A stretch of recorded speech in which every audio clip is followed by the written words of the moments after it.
Welcome to Clinical Minute.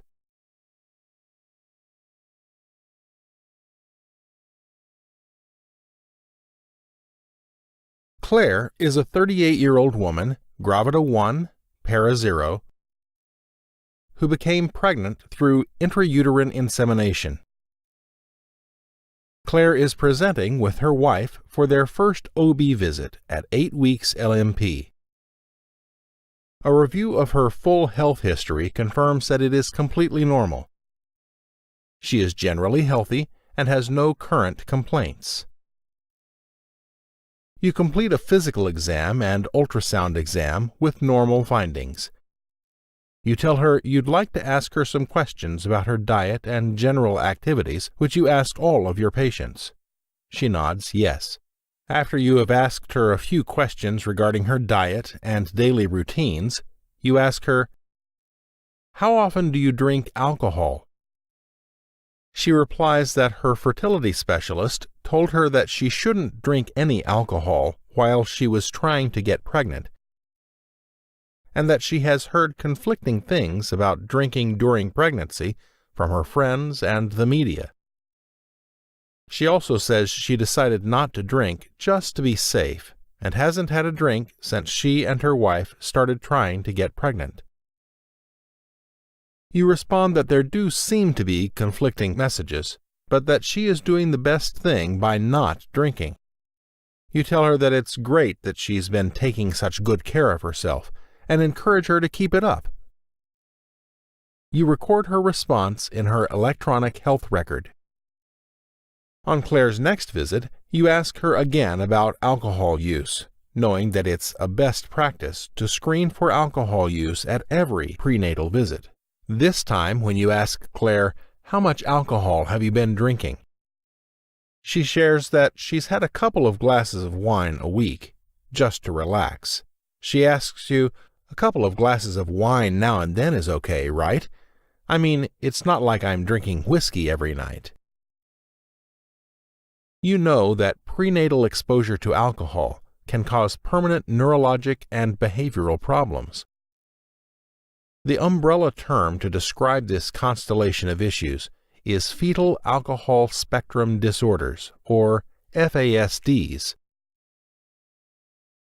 One of the disorders that falls under the FASD's umbrella is fetal alcohol syndrome, or FAS. Individuals with full FAS present with a unique cluster of facial anomalies, growth deficiency, and structural and/or severe functional impairment to the central nervous system. In addition to full FAS, FASDs can include a wide spectrum of adverse effects from prenatal alcohol exposure. You clearly remember having seen a picture of children with full FAS facial features. You know that understanding the potential impacts of prenatal alcohol exposure is tricky, because the risk is not based simply on the type or amount of alcohol consumed, and research has not found a safe level of exposure for all fetuses. Studies with twins have shown that non-identical twins exposed to the same level of alcohol can have different outcomes. As you consider the Surgeon General's advisory, which states that there is no known safe amount to drink during pregnancy, you decide that it is imperative to address alcohol use with Claire. What is your next step for educating and counseling Claire about alcohol use during pregnancy? Using the FASD's screening and education algorithm, you determine that Claire has been drinking, but you believe she can stop. You tell her that a lot of people have questions like hers about drinking during pregnancy, and you're glad to have this chance to clear up some information for her. You tell her that there is no known safe amount of alcohol to drink during any stage of pregnancy. That includes beer, hard liquor, and wine. She presses you, saying, "Really? Not even one glass of wine every now and then?" You explain that there's really no known amount that is safe for all fetuses, and tell her that studies of non-identical twins exposed to the same level of alcohol can have very different outcomes. In fact, it is common for one to be born with full fetal alcohol syndrome and the other to show no effects. This means that different fetuses react differently to alcohol, and there's no way of knowing how an individual fetus will react to alcohol. You emphasize this point by saying, "We just can't know how it may affect your baby." The safest thing to do is to assume that your baby is highly sensitive to alcohol and to stay away from alcohol during your pregnancy. She gets a concerned look on her face and asks if that means she may have done damage to her baby by drinking. You say that you can understand why she might be concerned, and it sounds like she wants to do everything she can to have a healthy pregnancy.